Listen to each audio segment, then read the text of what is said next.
Y'all, I am so excited to be here. I am so honored to be your last talk. It's one last talk for FinCon, and then we can go party, right? I am so excited to talk to you about a topic that is near and dear to my heart. We're going to do a lot of participation today. So raise of hands. How many of you learned something about knowing your worth this weekend? Knowing your worth. How many of you guys heard about something to grow your worth? Well, what if I could teach you today not only how to know and grow, but to flow your worth, make more money without working so damn hard? Does that sound like we can do that for 15 minutes?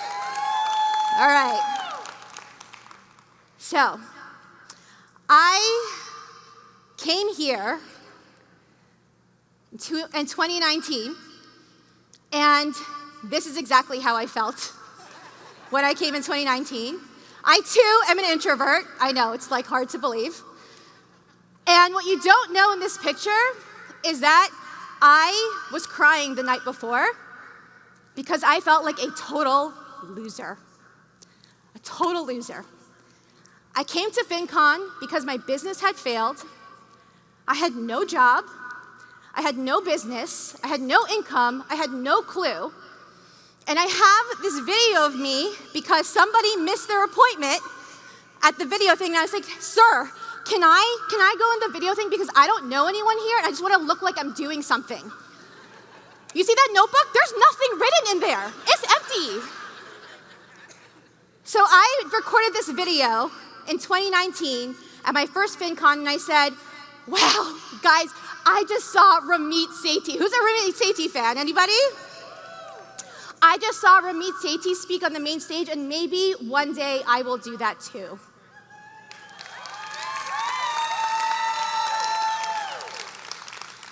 And since then, I have went from zero to $400,000 in my business. I don't work all the damn time. And yes, I love sharing wealth. But how many of you want to make some money for your damn self?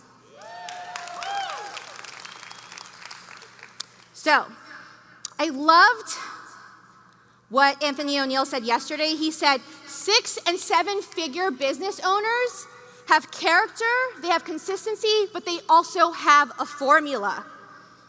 And so my formula spells out the word flow. Can I give you guys my formula? Can I just give it to you? I don't believe we're competition. Even though a lot of us are finance creators, there is plenty of room for all of us. There's plenty of room for all of us. So you can take my formula and do what you want with it, but I have 3 favors to ask. The first favor is to take out your pen and paper for the last time this weekend and write this ish down. I'm from New York. I'm going to try really hard not to curse for the next 15 minutes. Okay, I will. She said I could. Awesome. So, first thing is to write it down. Quick tip, if you want some real content right now, go on your Twitter and live tweet me and talk about what you learned in this session right now so you can remember it. Number 2, when I ask you to repeat after me, please repeat after me. Because I spent a stupid amount of money on a psychology degree, and the only thing that I learned is that our brain sucks for storage. It is not meant for that. Apparently, our brain is meant for processing. So unless you write this down, you probably won't remember. And then for the next 10 minutes or so, number 3, I'm going to ask you to just be honest with yourself. Just be honest with yourself and also give yourself some grace. And if you can do those three things for me, tell me that you're ready. Say, I'm ready. All right. So let's get into the first step of flow. F. F stands for face fears with habits. Face fears with habits. Raise of hands. Anyone forgot to brush their teeth this morning? And if you did, you're not going to raise your hand, right? I almost forgot to brush my teeth this weekend because I was so freaked out about this conference that I literally forgot my toothbrush. So at 10 o'clock on Wednesday, I called the concierge and I was like, I don't have a toothbrush and I can't go for 4 days without a toothbrush because I'm speaking on Sunday. Wait, today's Saturday. Look, I'm already on Sunday, right? And so they brought me a toothbrush and I was forever grateful. And you guys should all be forever grateful when you come talk to me later, right? But how many of us, let's be honest, know that there is a habit that we know we should be doing in our business, but we've been avoiding it? Oh, so we're getting honest here, right? So I want you to write down in your paper right now, face fears with habits. What is one habit that you have been afraid to do? One habit that you have been avoiding that starting today you are going to turn into a habit in your business. Now, another raise of hands. How many of you are something other than a finance creator? Maybe you have kids at home. Maybe you got parents that you got to take care of. Shout out to any of the rich aunties. I don't got kids. Anyone? Any rich aunties? Yes. Just because I don't have kids doesn't mean I don't have shit to do. Shocking, I know, right? These are all the things that I am balancing on top of being a creator, on top of being a coach, on top of being a speaker. And many of you are going back home to all of this stuff. And I realized that the biggest threat to my business was not the stuff going on in my business, it was all of the stuff that was swirling around my business. Like when my dad died, like when I moved out of nowhere, like when I decided that I didn't want to do this part of my business anymore, and I didn't feel like getting out of bed, and I was depressed about it. The biggest threat to your business is if you don't have habits in your business when that ish hits the fan. So in your notebook, write down, what is that one habit that you're gonna do no matter what, whether you feel good or not, in your business? It might be posting once a day. It might be following up with 5 clients at the end of the week. It might be looking at your books even though there ain't nothing there. What is one habit that you can do, whether or not you feel good about it? Let's talk about the L. Y'all ready for the L inflow? Repeat after me. Limit your availability. Limit. I did not say give it. I said limit. Okay, my bad. All right. That icon, some of you guys might not know what that is. That's called a telephone. When I was 13 years old, I had office hours. It was from 6 to 7 o'clock. And I told the boy that I had a crush on, said, you need to call me between 6 and 7 o'clock because my dad's not home, and if he hears your voice and if you sound like a boy, he's just gonna hang up on you. So you need to call me between those hours. I take that same philosophy and I put it into my business. This is what my actual schedule looks like. I work Tuesdays, I work Thursdays, and I work Wednesday afternoons. I do not work on Mondays. I do not work on Fridays. I generally don't work on the weekends unless I'm at FinCon. I don't work with jerks. I limit my availability to the people that value it. Now, this is counterintuitive when you are trying to grow your business. You think, I gotta be everywhere. I gotta do all the things.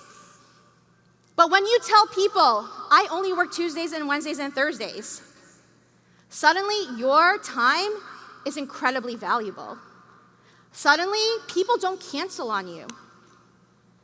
I have had more clients come to me when my availability was limited because they said, you are preaching what you said. You said you're gonna teach me fire and you don't work Mondays and Fridays? I wanna learn how to do that. Limit your availability. Now let's talk about the O. Repeat after me. Own your income. Who else teaches budgeting in here? Anybody? All right, budgeting coaches here. How many of you guys got some version of well, Bernadette, I'm a side hustler or I'm a part-timer and I don't know how much money I'm gonna make, so I don't know, I can't do a budget. Anyone else got that? I don't know what my income is gonna be, so I can't do a budget. And I tiger mom my clients and I'm like, whose job is that to know how much money you're gonna make? Who is responsible for how much money you're gonna make next month? I have worked for 9 different companies since I graduated from college, and the only steady paycheck that I have ever received from a woman of color was when I became the CEO myself. You can make your own steady paycheck, but there is a challenge to this. Repeat after me this next slide. Stop giving out discounts nobody asked for. See, repeat after me, say it out loud. Stop giving out discounts ain't nobody asked for. Is anyone else Filipino in the room? Oh, hey, other than my husband, hey, what's up? Salamat po, thank you for coming. All right, Filipinos, tell me I'm wrong. We love asking for discounts. It's like part of our heritage. So I got a lot of practice from people asking me discounts from the time that I was 5. But I want you to start thinking today, am I giving out discounts that ain't nobody asked for?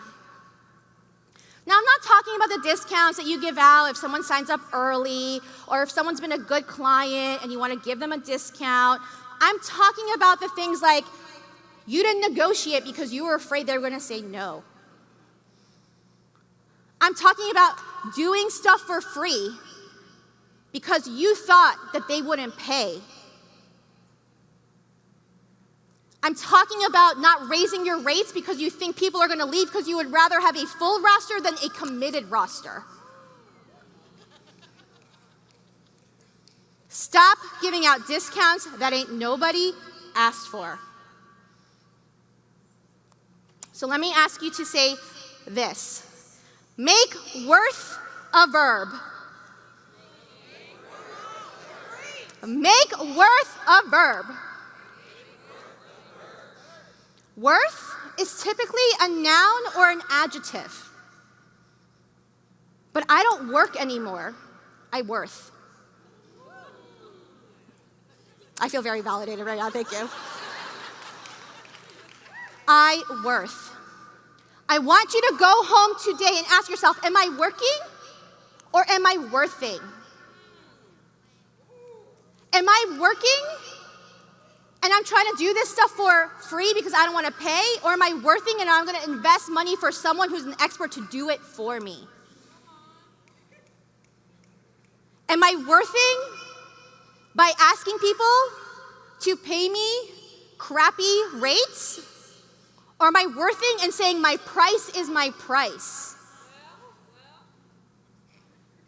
Am I working because I have to? Or am I worthing because I want to? Make worth your verb. So, repeat after me these 4 steps. Did y'all get anything out of this today? Repeat after me. F, face fears with habits. L, ladies, you guys got to say it real loud on this one. Limit my availability. O, I am going to own my income. And worth, I am going to worth more. Y'all, we're gonna hang out at the party later today. I already feel it. I am so grateful that y'all stayed through the end of FinCon to come to this talk. I already know that you sitting in this room and staying all the way through, that you will in fact do this. How many of you are gonna do one of these things? How many are gonna try to do all of them when you get home? I will leave you with this. I love this community because I felt like a loser when I first came here. And this year I got to meet so many of you who I've been admiring on the internet, and now that I can genuinely call you my friends. And I want you to DM me, seriously DM me, and let me know what you are doing, not just after the conference, but throughout the year so that I can support you. And so next year, when we all come back together, we can look at your list that you wrote down or that you tweeted, and we can look at just how far we have all come. Thank you. Woo! Give it up for Bernadette. How can you not be inspired by that? Let's hear it for Bernadette. Give it up. Awesome. We got a couple questions for you before you go.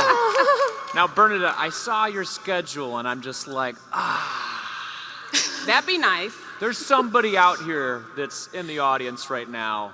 It's filled all the way up. And they're thinking, man, how do I even get there? What's the first step somebody like that could take to create a little space and own their schedule? Own your schedule. So it's going to be really hard, but I made that schedule when I was at my worst.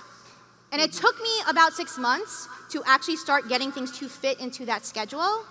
But I'm going to challenge everyone, it's going to sound really hard, to try to figure out how to run your business on 20 hours a week. Because if I'm being honest, I think that working hard and working more is a cop-out. If you force yourself to say, I'm working 20 hours a week, then you will figure out how to put systems in place. Then you will get childcare when you need it. Then you will tell your husband, not right now, okay? 20 hours a week. And here, if you don't get to 20 hours a week right away, that is okay. But that is something worth working towards, I think. I love it. That's fantastic. That's good wisdom. So you talked about worth, not work. Like I don't work. And that speaks to respecting yourself and your time and what you bring. And I just want you to speak a little bit more about how you were able to do like the respect part, like bring that into us, because I think that's really important as we finish off all the things that we have to go off and do. And we need to own our worth, and that takes some respect. How do you do that? I'm going to say this. Shout out to my therapist. Yeah. I will say that a lot of us think that we have income and money issues, but what we really have is a worth issue. So 2019, after I came back from FinCon and I was crying by myself in the bathroom, I was like, something's not right. I probably need to talk to somebody about this. Yeah. And I have been very consistent with my mental health routine with that. And ain't no amount of money is going to replace how I feel about myself. And so until I got that right, that is when the money started flowing. That's fantastic. So good. So good. Thank you, Bernadette. Thank you so much, Bernadette. That was fantastic. Let's give it up for her.